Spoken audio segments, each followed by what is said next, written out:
आपला विषय जो आहे तो मला वाटतं लेडीज क्लबच्या तिथे चर्चेला आला।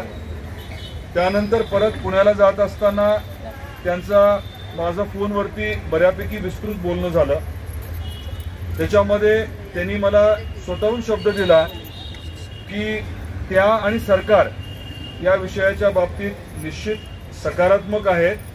मी म्हटलं सगळं सकारात्मक असताना मग आपल्याला वेळ कुठे लागतोय, विलंब कशामुळे आहे? तर त्या बाबतीत आता आमचं असं ठरलंय की आदरणीय देवेंद्रजी फडणवीस साहेबांना पहिलं भेटायचं। अजित पवार साहेब तर 2-3 दिवसांनी आपल्याकडे इथे येणारच आहेत, त्यांनाही आपल्याला भेटता येईल। आणि 2 उपमुख्यमंत्री झाले की मुख्यमंत्र्यांना देखील भेटायचं।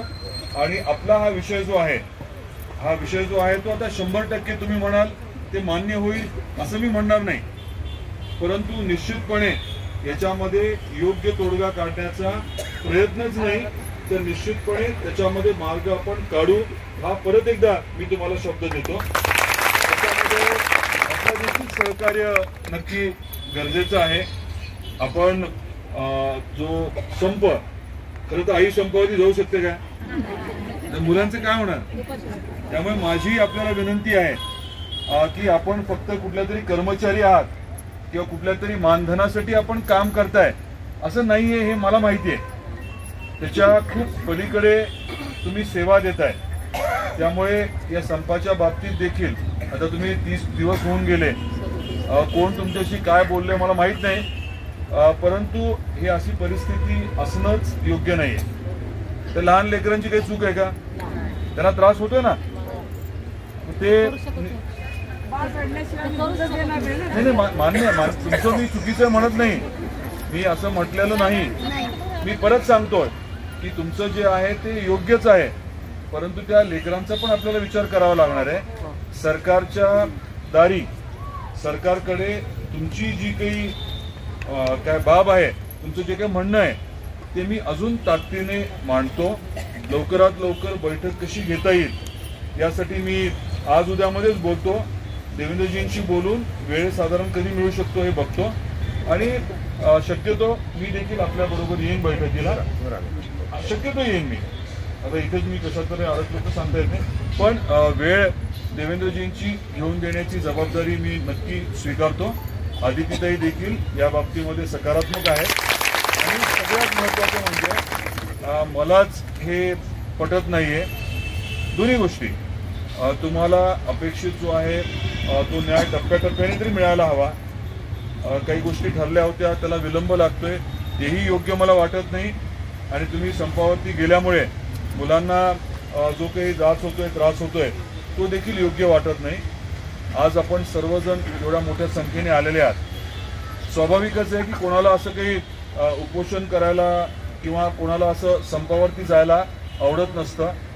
तुम्ही म्हटलं ना, तेच म्हटलं ना, आपली मजबुरी आहे ती माझ्याही लक्षात येते। तर ती मजबुरी दूर करण्यासाठी नक्की तातडीने याच्या बाबतीमध्ये आपण प्रयत्न करू। उद्यापर्यंत त्याच्या बाबतीतलं काहीतरी मी तुम्हाला ठोस देखील सांगेन। आपलं जे यशवंतराव स्टेडियम आहे, आता तुमच्यापैकी कोणी होतं का आठवत नाही मला, परंतु आवर्जून तिथे मी नंतर गेलो होतो, तुम्ही होता ना? हो। अडचण काय झाली तेव्हा की नंतरचा या 10-15 दिवसात काही पाठपुरावा जास्त झाला नाही। देशमुख साहेबांचा आज फोन आला, आपण सर्व आहात कळालं। दुसरा मुद्दा जो मांडण्यात आला तो म्हणजे आपल्या जिल्ह्यातला आपले संबंधित जे अधिकारी आहेत, कर्मचारी आहेत, त्यांना उद्या बोलवून घेतलंय। ही जी काही नोटीस काढली आहे ती कदाचित सरकारने सांगितलं म्हणून काढली असेल, पण तुम्ही एक गोष्ट समजून घ्या की हे सरकार कोणावरती अन्याय करणार नाही, ते आपलं सरकार आहे। कधी कधी वेळ लागत असतो हे नक्की आहे। आता मराठा आरक्षणाचा विषय तुम्हाला माहिती आहे, खुद्द मुख्यमंत्र्यांनी शपथ वाहिलेली आहे की ते देणार म्हणून। योग्य पद्धतीने करावं लागतं, कायद्याच्या कचाट्यात अडकू नये, कुठे अडचण येऊ नये हे बघावं लागतं, थोडा वेळ लागतो। आपला प्रश्न जो आहे तो वेगळा आहे, भिन्न आहे, परंतु आपल्याला न्याय मिळवून देण्यासाठी मी आपल्या बरोबर आहे। तर तुम्ही सांगण्याची गरज आहे का? पण आता ताकदीने मी आपल्या बरोबर आहे आणि आपण नक्की याच्यामध्ये योग्य तोडगा काढू, हा परत एकदा आपल्याला शब्द देतो। आणि उद्यापर्यंत या बाबतीमध्ये नेमकं काय करता येईल, कधीपर्यंत करता येईल हे देशमुख साहेबांना मी सांगेन. आपण विश्वासाने आणि हक्काने मला बोलवलं त्याबद्दल मी परत एकदा आभार व्यक्त करतो. ते गुच्छ जे आहे ते स्वागताचं समजतो मी, की मग वेगळा आपण सत्कार स्वीकारू. आपलं प्रेम आपुलकी अशीच आपण राहू द्या ही विनंती करून मी थांबतो. धन्यवाद. अशाच महत्त्वाच्या माहितीसाठी बातम्यासाठी आमचे यूट्यूब चॅनल सबस्क्राईब करा व घंटेच्या बटनावर दाबून ऑल नोटिफिकेशन सेट करा. धन्यवाद.